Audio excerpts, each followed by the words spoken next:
Let's all take a moment and talk about all the different lassos that are floating around the DC universe.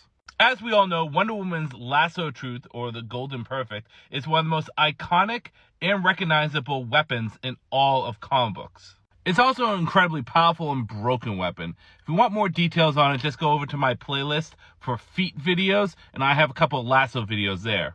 But like I said, other than the lasso truth, there's some other lassos that are floating around, so let's talk about them. First, let's talk about Donna Troy, Wonder Woman's first sidekick and protege. While originally she had a version of the lasso of truth, she eventually got her own lasso called the Lasso of Persuasion.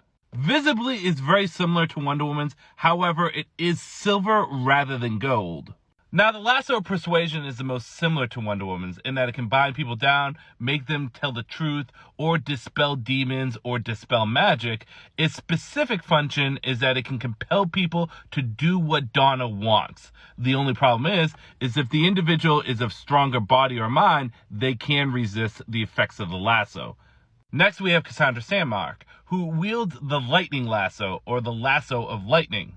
Originally given to her by Ares, who's just an asshole and likes to stir the pot, the Lightning Lasso has the ability to create lightning similar to Zeus's. It's actually said to be an aspect or a portion of Zeus's power. It does not have the same binding functions that Donna's and Diana's lasso has, but rather, when bounded down, the individual could become angry or enraged by the lasso. Aesthetically, it was originally yellow, similar to the Lasso of Truth. But since the new Feats 2 has been given a red, pinkish look to it, as well as having jagged edges, almost of that of barbed wire. Next, we have Superwoman from Earth 3's Lasso of Submission.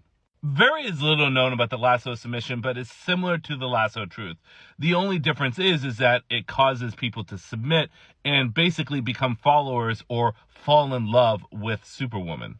Again, the details on this are a bit limited. However, because Superwoman is a dark doppelganger or counterpart to Wonder Woman, the Lasso of Submission is a dark reflection of the Lasso of Truth. And the last one is not necessarily a lasso, but it is Yara's Golden Boleadoras. Like I said, these are not a version of the Lasso of Truth, but they might as well be. The only major difference is their Boleadora, which means they have the round, metal-like pieces at the end of them. But they function similar to Wonder Woman's Lasso of Truth, can bind people down, compel them to tell the truth, as well as having some mind control functions. Yara is a newer character, so I'm sure we're going to learn more about what her Boleadoras can do. But like I said, they're not a traditional lasso. So as you can see here, there's various different versions of the lasso. Lasso of Truth, Lasso of Persuasion, Lasso of Lightning, the Lasso of Submission, and the Golden Boleadoras. Which one is your favorite? Which one do you think should be expanded on more? Let me know. Comment, stitch, duet.